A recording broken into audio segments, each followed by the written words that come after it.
Ничего не осталось, ни одно это соседом. Полный, все угорели, 100%. Ничего не осталось. А ущерб сколько? Ущерб. Материальный ущерб.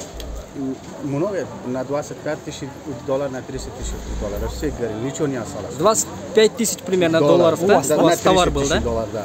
Товар был, потому что у нас оптом есть, розница есть, ничего не осталось. Потому что я когда пришел, все товаром угорели, ничего не осталось. У нас соседом почти 40-50 контейнеров, все товары угорели, ничего не осталось.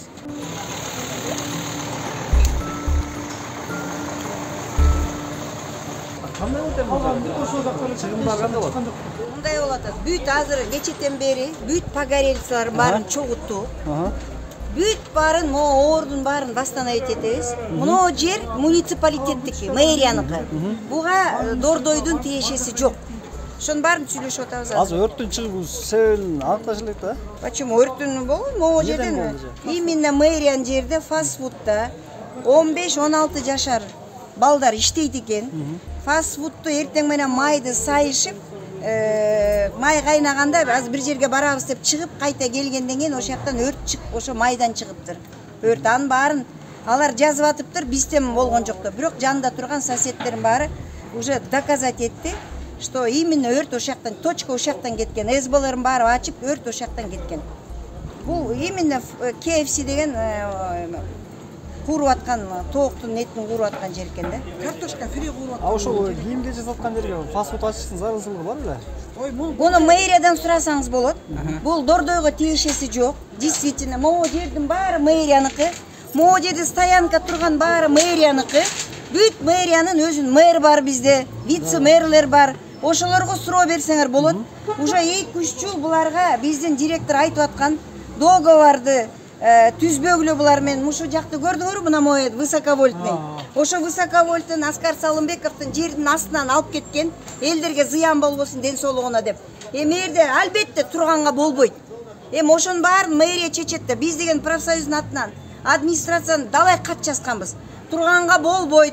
Бияка момундай турат высоковольтный линия деп айтканбыз. Бирок тилекке каршы эч ким көңүл бурбой койду мэрия жактан. Алдын ала эсептеп болду, чыгым канча болуптур коммерсанттарда? Чыгым кече эле күйсө, азыр эсептелип атат.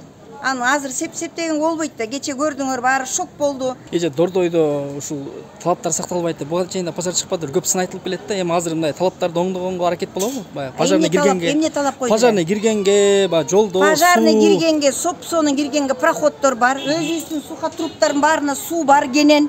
Есть проходдор өтпөгөн. Ал үчүн өзүбүзчө көзөмөлдөп туруп, атайын суулар дайындап, пожарниктер даярдап койгонбуз. Эми булар мэриянын жери. Для этого мэрга барып, мэрга суроо бергиле, эмне үчүн силер ушундай? Келдиби мэриядан? Мэриядан бүгүн ишкерлер келип, аябай ыйлашты. Мэриядан бир да специалист келген жок. Ни мэр келген жок, ни вице-мэр келген жок.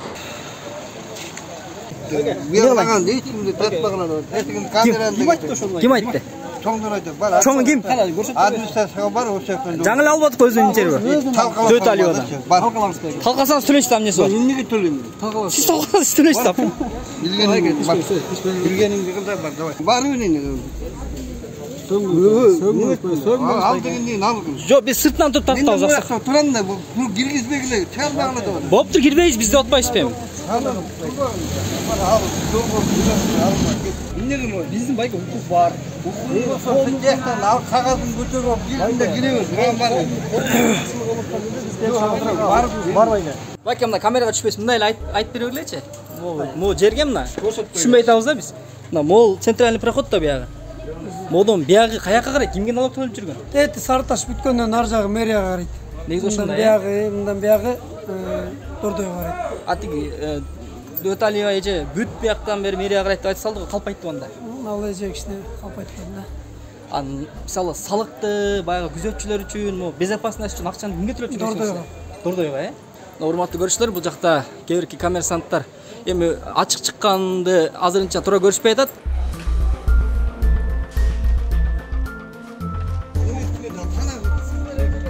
Ошондон бояк бүт алат дейбиз, алат деп атышат да, мындай көздөй. Бизде бияктан чамчалар. Кийим сатасызбы? Кийим эмес, столовойбуз да биз. Ошол бир суроо да. Мындай да, есть такое понятие, доступ к рынку. У меня ограничен доступ к рынку. Видите, контейнеры там находятся. Көріп атасыздар ба? Биз бери жагындабыз. Биз эч кандай достугубуз жок да, көріп атасыздар ба? Ошо биз Жолдун биягына карап атпайбызбы биз? эже мындай бир суроо да, жаман көрбөңүз, бирок ушул кийим кече саткан, материал саткандын жанында ушул тамак аш саткан Сиздер көрдүңүздөрбү? Мына пожар болгон жерди көрдүңүздөрбү? Объективно карап көрүңүздөрчү. Же болбосо центральный входдон ичине кирип көрүңүздөрчү, өздөрүнүкүн, Дордойдун өздөрүнүкүнө карап көргүлөчү. И вот это вот пожар болгон муниципалка, по-моему, даже не относится. Это даже неизвестно. Эмне экеничи.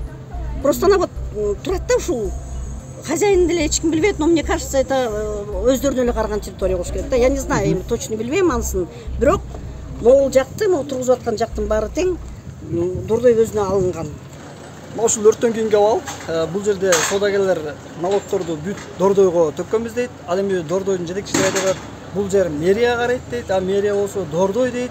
Иши кылып бул жерде орто жолдо соодагерлер мына ушундай өрттөн кийинки абал бардак. А бул жерде болсо ушул тез татым саткан, ушул тамак аш саткан ишкерлер, соодагерлер да буга нааразы. Себеби бул жерде ушул өрттөн биз көчүрөт экен деп бардыгы нааразы. Иши кылып бул Дордойдон кийинки өрттөн кийинки абал бардак.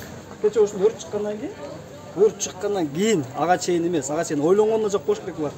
Ошондон кийин эле бул кийим кече саткан жерде эч кандай тамак аш, башка тез татым жасалбасын, сатпасын деген таризде. Мына ушул катардагы бүт ашканаларды алгыла деп буларды көчүрүп атыптыр. Башка жерден орун беребиздер. Эми кайсыл жерден орун берет? Алар ушуга нааразы болуп жатат. Деги эле башка жерден орун берсе, ал жерге элди барабы, барбайбы деген нааразылыктарын айтып кайрылышты бизге. Эми ушул жерде суроо туулат да, ушул күйүп кеткичекти ушул кандайдыр бир көзөмөлдөрдү жүргүзүп, шарттарды түзүп берсе болбойбу? Мына биз ушул азыр Дордой базарга келдик. Кирип келатканда эле бул ирээн жийсиңде мындайча айтканда жолдор начар, жөө жүргүнчүлөр кыйналат, машиналар тыгын, ысыкта, күн ысыгында аябай эле шарт начар. Чындыкты эле айтып коюш керек. Мына ушундай шартта биздин соодагерлер, байкуштар өздөрүнүн оокатын өздөрү нан таап, өздөрү менен өздөрү алек болуп жатат.